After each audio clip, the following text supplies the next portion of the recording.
If you want to know what it's like to drive Hyundai's IONIQ 5, how comfortable it is on a road trip, if it's stable in these snowy roads and conditions, what the charging infrastructure is like in the cold, how good the self-driving lane keeping assist is, and if you can't sleep in it, then this video is right for you. I've tried it all for this review. I just looked and drove this fully electric compact crossover 4 kilometers across the east coast of Canada here in the middle of the Canadian winter. Naturally, I've learned a lot about this Hyundai IONIQ 5 over the past few weeks, so stay tuned until the end of this video to know what the good points and the pain points for this IONIQ 5 are. But before that, hi, this is Jules, and if you're new to this channel, welcome, and please subscribe to be updated for more upcoming videos like this. Are you ready? Then let's get started!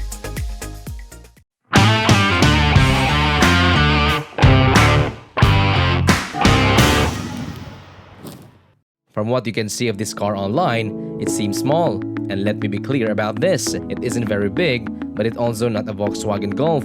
It is a compact crossover. It just looks deceptively small from these images. A lot of that has to do with this huge 20-inch wheels.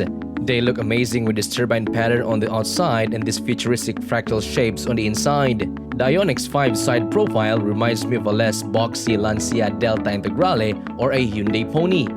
I think that's where a lot of the ideas from this car came from. The car has a lot of sharp lines that make it stand out on the road. And I have to tell you, I can't tell you how many times I passed people on the highway who were craning their necks to get a better look at this car, because it stands out a lot. The IONIQ 5 looks great from all angles, not just the sides. With those U-shaped wings, the front of this car almost appears aggressive.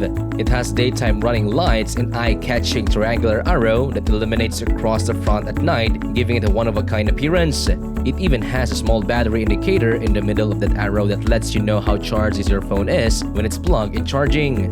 The top of the car, called the bonnet, curves down low like a smaller hatchback. There is no break in the design because it is a single piece that extends down to the headlight, and I like it, it looks good. The headlights have these little pixels in them, which is a theme that runs through the whole car.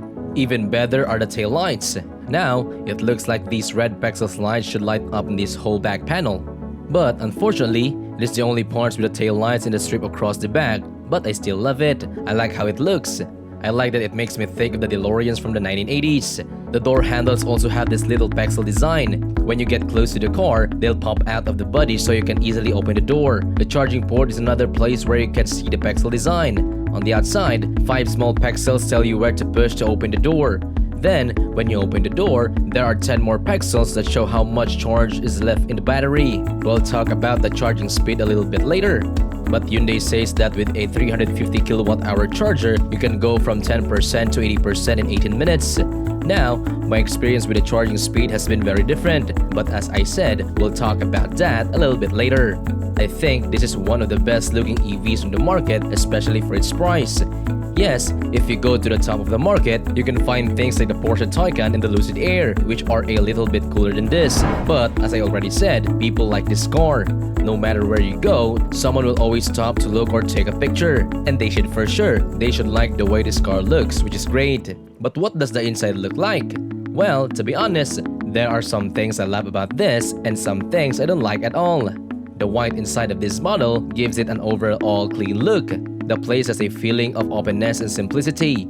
Even though it doesn't go far as the Model 3 or Model Y, it still has all the buttons you'd expect for controlling the temperature. The audio system has a volume knob and a tuning rocker, and the steering wheel has many buttons for changing songs, adjusting cruise control and lane keep assist, and switching driving models. The steering wheel has 2 flat spokes, and instead of the Hyundai logo in the middle, it has a 4 pixels. This gives a cleaner, more simple look. What do 4 dots mean in the Morse code? This is an H. Good one, Hyundai. What Hyundai calls the Vision sunroof is my favorite part of the interior. It's only available with the Ultimate or Limited package, but it's a panoramic sunroof with a shade that opens and closes from the middle, and it's great to have this. It makes the room feel bigger and brighter. And I think the Model 3 and the Model Y sunroofs look like better from the interior. But I like this one better because you can close the shades when it's hot and sunny outside. There are great seats here. They have the same pixel design as the rest of the car and can be heated or cooled. Overall, the seats are comfortable, but they aren't the softest I ever sat in. They are a little bit on the firm side, which you may or you may not like. But the driver's seat is a very cool feature. If you press and hold this button here, the seat goes into a position where it's almost like flat on the floor. Then there's this little stool that lifts you so you can rest your legs on it. I think that's for shorter people, though, because it doesn't even come close to reaching my shoulder. In terms of being short at all, the IONIQ 5 was always big enough for me. I'm almost 6 feet 3 inches tall, and I have plenty of room in both of the front and back seats, so the 3000mm wheelbase comes into play. When there's more room between the wheels, there's no more room for the people inside. People in the front or back of the car can get more room by moving the center console forward or backward. You can also move the back seats forward or back to make more room in the trunk, and there's a lot of room back there. I can easily bring a couple of big suitcases and a few carry-ons. I think there are just over 500 liters of space without the seats folded down, and then almost 1,600 liters when the seats are folded. So it has a lot of space and a power lift gate, which is great. If you know a lot about electric vehicles, you probably already know all about the front trunk. Since there's no engine in the front of the car, there's usually a lot of room for extra storage. The IONIQ 5 doesn't have a big front, which is a shame. There's just enough room for a cable. If you get the version with the back wheels, the space is a little bit bigger, but the front of this car is almost useless. Now, before we talk about what I don't like about this car, be sure to finish this video to find out if I recommend you to buy this. And if you want to support this channel, you might want to try our super thanks, wherein your comments will be highlighted, and join our membership program to continue supporting this channel and our content. Okay, let's talk about a few things about the IONIQ 5 that I don't like.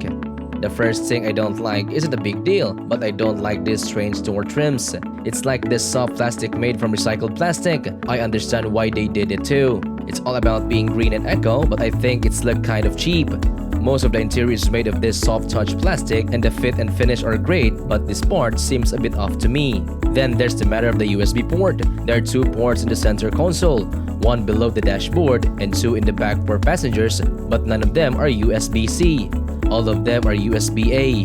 That seems a little out of date for 2022 vehicle, not to mention the fact that there's no wireless Apple CarPlay or Android Auto in this vehicle, only wired, and it can only be used with the port under the dash, which I find odd. So, let's talk about the technology in this car. First, let's talk about the screens. The big white borders around the screens are a bit distracting. Given how much this car costs, I wasn't expecting a Mercedes EQS style dashboard, but I think these screens could have been a little bit bigger to better fill the space. But the both displays and the software that runs them are very good. During the day, they get nice and bright, and at night, you can turn them off so they don't bother you. I never had a problem with brightness, contrast, or anything else, even when the sunroof was open and the sun was shining in. They are also surprisingly quick and responsive, just like a modern tablet. Everything is easy to find and all of the apps are set up in a way that makes sense. There are a lot of ways to change just about everything here, from the mood lighting built into the door posts and speakers to the scheduled charging times and charging limits that help you get the cheapest charging rates possible. There is also a full set of navigation features with a built-in search for finding EV charging stations nearby.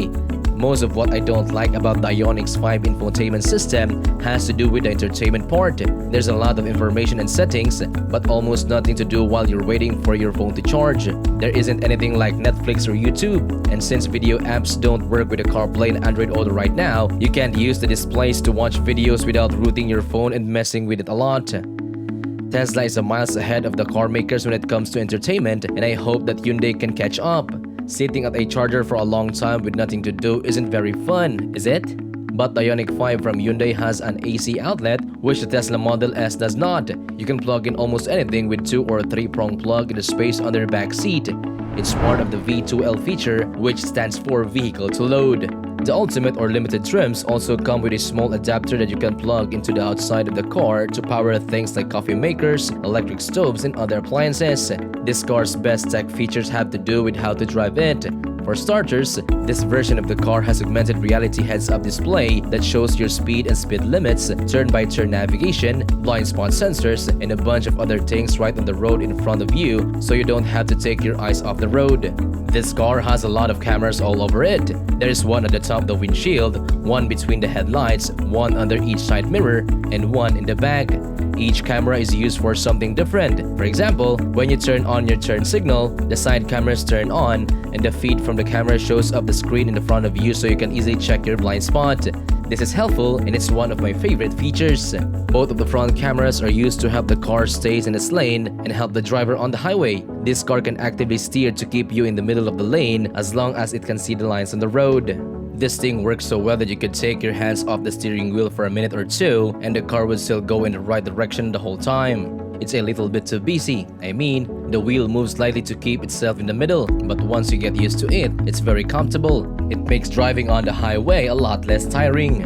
The IONIQ 5 also has adaptive cruise control, so it will keep a safe distance from the car in front of you and change its speed to match. You don't have to touch the gas or brake at all. Hyundai's highway driving helps you getting better and better, and I was very impressed. When you go to the park with IONIQ 5, all of the cameras turn on so you can see everything around you from every angle. You can look all around by tapping and dragging. And if you get close to something, the car parking sensors will beep slowly or quickly depending on how close you are. But let's say two huge Hummers pull up next to you in parking spot and block you from getting into your car. The IONIQ 5 has a plan for that though. If you press the small button on the key fob, the car will move forward or backward by itself depending on which button you press. So what if you don't care about all of that self-driving nonsense and just want to know how this futuristic box on wheels moves? Well, it has a 320 horsepower and 446 pound-feet of torque, and Hyundai says it will go from 0 to 60 miles per hour in 5.2 seconds. But I think they were being a bit too humble. It's fast for a small crossover. Stomping on the accelerator in sports mode throws your head back in the seat because it has a lot of torque down low and it's a lot of fun. I'm not going to lie, it's not as fast as Model S Plow, but it is a lot faster than a typical grocery getter. The way it turns corners is also great. I'm not an expert car reviewer or anything, but I thought this car, which weighs over 4,000 pounds, would have a lot more body roll. Instead, it feels safe on these huge 20-inch tires that are 255mm wide, but that's in the sport mode. I kept the car in the Eco mode for most of my trip. You can switch between drive modes by pressing the button in the bottom left corner of the steering wheel. Depending on which mode you are in, the screen in front of you will look different. In Eco mode, the car will turn off the electric motor in the front so that it only uses the motor in the back. The result is, of course, a longer driving range and a noticeable slowing down of acceleration. There are various regenerative braking levels available on the IONIQ 5 as well. These paddle shifters, which are located on either side of the steering wheel, allow you to adjust the regenerative braking intensity. There are levels 0 through 3, plus an I-pedal mode that is essentially one-pedal driving. You won't need to use your brakes very often once you get used to driving in I-pedal mode. The brake pedal won't even need to be touched for the vehicle to come to a complete stop. The vehicle also has a special snow mode, which, believe me, I used on my road trip. There were many occasions when I felt incredibly grateful to be driving an all-wheel drive crossover with large tires. I never felt like I was sliding around the snow. The majority of the time, it was fairly assured. The car's stopping ability on ice and snow can have been a little bit better. That's only my criticism. I assume that the car's additional weight increased the inertia, which made it more challenging for it to stop quickly. Oh, and I forgot to add, when driving on a highway in the snow, the cameras and sensors in this car become blocked very quickly. And occasionally, until I exit the vehicle and clean all of the sensors, my active assist and safety systems will be turned off. I advise you to purchase some ceramic coating or something else to keep those cameras clean for longer if you plan to drive this car in the snow for an extended period of time. In connection with that, I must bring up this. The IONIQ 5 lacks a rear wiper, which meant that for about 85% of my trip, the rear window was covered in snow and ice. If you've done any research on this car at all, you probably already know this. You can truly understand frustration until you've tried to back this car into a charging station. Also, the back window is utterly useless. The car just screams at you the entire time you are in reverse because it believes you're about to hit something. After all, the cameras are covered in snow and rear sensors are dirty or blocked. But in all seriousness, it's not an issue. Despite how annoying it is, I still think this car is worth recommending despite the issue. Let's now discuss range and efficiency. When discussing EVs, I know that many people are concerned about range. With its 77.4 kWh battery, this model of the IONIQ 5 has an EPA estimated range of 256 miles or 412 kilometers. But consider this, cars are tested by the EPA on a dyno at room temperature. I used the IONIQ 5 during the worst of the Canadian winter when the roads were frequently covered in snow and it was frequently below freezing.